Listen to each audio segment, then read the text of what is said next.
A very warm welcome to all to my channel. So let's get started. Hello guys, what's up. मैं हूं अर्चना सौरभ और hashtag achiever में आपका बहुत बहुत स्वागत है। फ्रेंड्स, इससे पहले हमने हायर एजुकेशन आफ्टर इंडिपेंडेंस में डिफरेंट कमीशंस एंड कमिटीज़ को देखा है। उसके सीरीज़ में ये लास्ट वीडियो है। हमने अभी तक जो किया है उसके आगे हम इस वीडियो में करेंगे। पर इससे पहले अगर आप मेरे चैनल पर नए हैं और अभी तक आपने मेरे चैनल को सब्सक्राइब नहीं किया है तो आप हैशटैग अचीवर पर जाएं और उसे सब्सक्राइब करें और साथ ही don't forget to hit the bell icon. इस क्रम में हम सबसे पहले देखेंगे यशपाल कमेटी, जिन्होंने किताबों का बोझ और शिक्षा का स्तर, गिरता हुआ स्तर के ऊपर बात किया था। यशपाल कमेटी यानी कि यशपाल समिति भी कह सकते हैं आप इसे हिंदी में, ये 2009 में आया था। इसमें इसका एक और नाम है, वो है उच्च शिक्षा के नवीकरण तथा पुनर्भवन सलाहकार समिति, committee on renovation and rejuvenation of higher education 2019। इसमें हायर एजुकेशन को अरेंज करने के लिए जो हमारे पास कुछ उच्च नियामक हैं जैसे यूजीसी, एआईसीटीई, यूजीसी, इन सब को कहा गया कि समाप्त कर दिया जाए और उसके बदले एनसीएचईआर को सारे हायर एजुकेशन को इसके दायरे में लाया जाए। ये एनसीएचईआर क्या है, इसका फुल फॉर्म आप जरूर याद करें क्योंकि ये कई बार पूछा गया है। इसका फुल फॉर्म है national commission for higher education and research, राष्ट्रीय उच्च शिक्षा एवं अनुसंधान आयोग। तो इन्होंने कहा कि इन सबको खत्म करके एक होनी चाहिए नियामक जिसके अंदर ये सारी चीजें आ जाए हायर एजुकेशन। इसमें बच्चों के ऊपर किताबों के बोझ को कम करने के लिए कहा गया। साथ ही साथ एक और चीज कही गई कि बहुत ही मनमाने तरीके से डीम्ड टू बी यूनिवर्सिटी यानी कि डीम्ड विश्वविद्यालय खुले जा रहे थे, तो उनके ऊपर, यूनिवर्सिटी के ऊपर कंट्रोल लगाया गया, किया गया ताकि वो मनमाने तरीके से विश्वविद्यालय नहीं खोले जा सके। साथ ही साथ इन्होंने कहा, इसमें जो सलाह दी कि जब विदेशी विश्वविद्यालय खोलना हो तो उसमें विशेष सावधानी की आवश्यकता होगी। आईआईटी और आईआईएम जो दो बहुत प्रतिष्ठित संस्थान है इंडिया के अंदर, IIT Indian Institute of Technology और IIM Indian Institute of Management को विश्वविद्यालय के तर्ज पर खोलने की सिफारिश की गई। कहा गया कि जैसे बाकी विश्वविद्यालय खोले जा रहे हैं वैसे ही आईआईटी और आईआईएम भी उसी तरह से हों। साथ ही साथ उन्होंने कहा कि आईआईटी और आईआईएम में एंट्रेंस किस लेवल पे हो, ग्रेजुएट रिकॉर्ड एग्जाम के पद्धति पर होनी चाहिए। कैसी एंट्रेंस एग्जाम होनी चाहिए? Graduate record exam. ये भी एक साल पूछा गया है, इसलिए इस पॉइंट को भी आप याद रखेंगे। साथ ही उन्होंने कहा, इसमें सिफारिश की गई कि जैसे कृषि, प्रबंधन, इंजीनियरिंग, जो जनरल हमारे पास सब्जेक्ट्स होते हैं ह्यूमैनिटीज़ के, वो सारे सबके लिए अलग अलग विश्वविद्यालय होते हैं। तो इन्होंने ये कहा कि कृषि हो, प्रबंधन, इंजीनियरिंग, समाजशास्त्र या कोई और विषय, सभी विषयों को एक ही विश्वविद्यालय में पढ़ने की व्यवस्था की जाए, ऐसा सिफारिश इस समिति में की गई। अब हम नेक्स्ट देखेंगे शर्मा कमेटी। इस कमेटी के अंदर बहुत ज़्यादा बातें नहीं की गई। ये 2008 और 2009 के अराउंड आई थी। इसमें विज्ञान और प्रौद्योगिकी शिक्षा, मतलब साइंस एंड टेक्नोलॉजी, उसके विकास के ऊपर जोर दिया गया था। साथ ही साथ कहा गया कि शिक्षा एवं अनुसंधान संस्थानों की स्थापना की जाए, ऐसा सलाह दिया गया। इसके बाद आया हमारा के.बी. पवार समिति। अब इसके बारे में हम लोग डॉक्टर अनिल काकोदार समिति, इसके बारे में हम अब जानेंगे। डॉक्टर अनिल काकोदार कमेटी कब आई थी? 2011 में। डेट बस याद रखना है कि ये 2011 में आया था। इसमें भी तकनीकी शिक्षा में सुधार की बात की गई कि जितने भी टेक्निकल एजुकेशन है उसमें थोड़ी इम्प्रूवमेंट की जाए, और साथ ही साथ ये कहा गया कि अनुसंधान के लिए शोध के लिए, रिसर्च के लिए 2% का बजट निर्धारित किया जाए, ये उन्होंने सुझाव दिया। अब हम नेक्स्ट देखेंगे के.बी. पवार कमेटी। अनिल काकोदर के बाद वो 2011 में आई थी, ये उसके तुरंत बाद 2012 में ये हमारी समिति आई और ये गठित थी। ये बहुत इंपॉर्टेंट लाइन है, इसे भी ध्यान रखेंगे आप। ये किसके द्वारा गठित समिति है? तो ये यूजीसी के द्वारा गठित समिति थी। इसमें उच्च शिक्षा में ट्रिपल पी यहाँ क्या है? पब्लिक प्राइवेट पार्टिसिपेशन, यानी कि सार्वजनिक निजी सहभागिता, उसको सुनिश्चित करने के लिए 4 मॉडल सुझाए। कितने मॉडल? 4 मॉडल। इस चारों के नाम ऐसे बहुत इंपॉर्टेंट नहीं है, बहुत नहीं पूछे जाते, फिर भी हम लोग उसका नाम एक बार देख लेंगे। मॉडल 1 का नाम था बेसिक इंफ्रास्ट्रक्चर मॉडल, मॉडल 2 हमारे पास था आउटसोर्सिंग मॉडल, मॉडल 3 हमारे पास था इक्विटी या हाइब्रिड मॉडल, और last one model 4 reverse outsourcing model. अब हम देखेंगे most important national education policy 2020। National education policy, ये हमारी एजुकेशन पॉलिसी का नंबर 3 है, थर्ड ये हमारे पास आया है एजुकेशन पॉलिसी। इससे पहले कब आया था? पहला आया था 68 में, और दूसरा कब आया था? दूसरा आया था 86 में, जिसको कि रिवाइज किया गया था 92 में, थोड़ी सी उसमें इम्प्रूवमेंट लाई गई थी। और ये तीसरा हमारा है, जो तीसरा है वो कौन सा है? 2020 में। अगर डेट की बात कही जाएगी तो ये 29 जुलाई को हुआ था। तो 86 से 2020 यानी कि 34 इयर्स के बाद इतनी बड़ी चेंजेस एजुकेशन में आई, एजुकेशन पॉलिसी एक नई आई जिसने कि 360 डिग्री कन्वर्जेशन लाई है एजुकेशन के अंदर। और इसके चेयरमैन कौन है? डॉक्टर कस्तूरी रंजन। मोस्ट इम्पॉर्टेंट चेंजेस जो इस पॉलिसी के थ्रू लाई गई वो हम देखेंगे। 3 तरह के मेन चेंजेस इसमें हुआ। फर्स्ट वन था कि एचआरडी मिनिस्ट्री का नाम बदल करके मिनिस्ट्री ऑफ एजुकेशन रख दिया गया, जो अभी एमएचआरडी कहलाता है। तो वो एचआरडी मिनिस्ट्री का नाम बदल के क्या हो गया? मिनिस्ट्री ऑफ एजुकेशन, शॉर्ट में से एमओई कह सकते हैं। जो दूसरा हमारा चेंजेस था, मेजर चेंज आया, वो हम कह सकते हैं कि अभी तक शिक्षा में जीडीपी इन्वेस्टमेंट लगभग 1.6% हो रहा है, अभी तक हो रहा था। इसको कहा गया कि कम से कम 6% तो करना ही है, और ये कर दिया गया है। और तीसरा हमारा है कि कहा गया कि 2035 तक ग्रॉस इनरोलमेंट रेशियो को बढ़ाकर कितना परसेंट कर दिया जाएगा? 50%, यानी ग्रॉस इनरोलमेंट रेशियो पर फोकस किया गया है इसमें। और कहा गया है कि 2035 तक इसको बढ़ाकर मिनिमम 50% कर दिया जाएगा।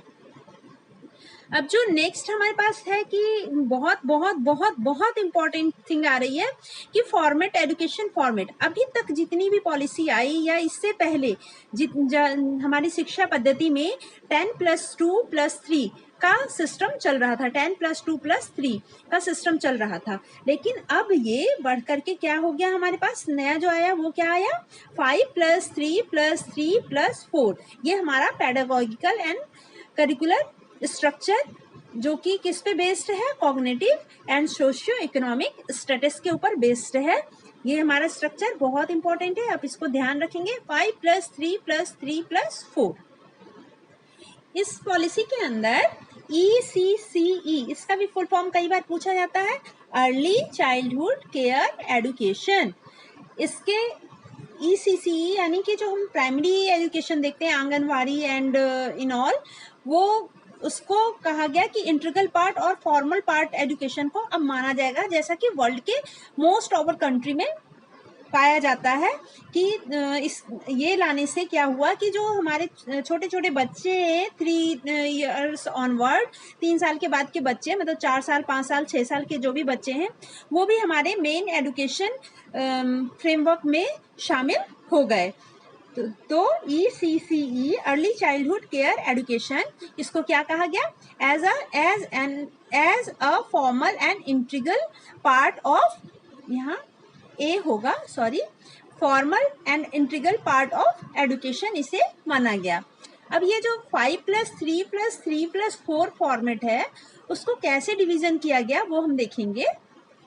तो सबसे पहला हमारा आता है फाउंडेशन स्टेज। फाउंडेशन स्टेज 3 से 8 इयर्स के बच्चों के लिए किया गया, मतलब टोटल 5 साल इसमें होंगे। जो हमने देखा 5+4+3+3+4, तो पहला जो 5 साल का है टेन्योर वो इसमें है, फॉर्मेट फाउंडेशन स्टेज के अंदर आता है। इसमें शुरू के जो 3 साल हैं 3 इयर्स ऑफ प्री प्राइमरी, जैसे आंगनवाड़ी, एनिनॉल, प्रेप वगैरह आते हैं, और 2 साल कौन से, ग्रेड 1 और ग्रेड 2 के बच्चे इसमें शामिल होंगे। तो पहला 5 जो हमारा यहाँ पर इसके अंदर आता है फाउंडेशन स्टेज के अंदर। दूसरा जो हमारा 3 वाला पोर्शन था वो आता है प्रिपरेटरी स्टेज के अंदर। इसमें 8 साल से 11 साल के बच्चों को शामिल किया गया। टोटल 3 इयर्स इसमें इंक्लूड है। 5 ये 3 इयर्स जो हमने देखा था फॉर्मेट के अंदर। और इसमें ग्रेड कौन कौन से आते हैं, ग्रेड 3, ग्रेड 4 और ग्रेड 5, ये तीनों क्लास के बच्चे इसके अंदर आते हैं प्रिपरेटरी स्टेज में। फिर उसके ऊपर आता है मिडिल स्टेज। मिडिल स्टेज हमारा 11 to 14 ईयर्स के बच्चों के लिए होता है, और टोटल इसका टेन्योर कितना होगा, 3, 5+3+3 यहाँ हो गया। इसमें ग्रेड 6, ग्रेड 7 और ग्रेड 8 के बच्चे आते हैं। लास्ट वन हमारा सेकेंडरी स्टेज होगा, जिसमें कि 4 इयर्स का इसका टेन्योर होगा, और इसमें कौन कौन से ग्रेड के बच्चे आएंगे, 9, 10, 11 एंड 12 के बच्चे इसमें शामिल होंगे।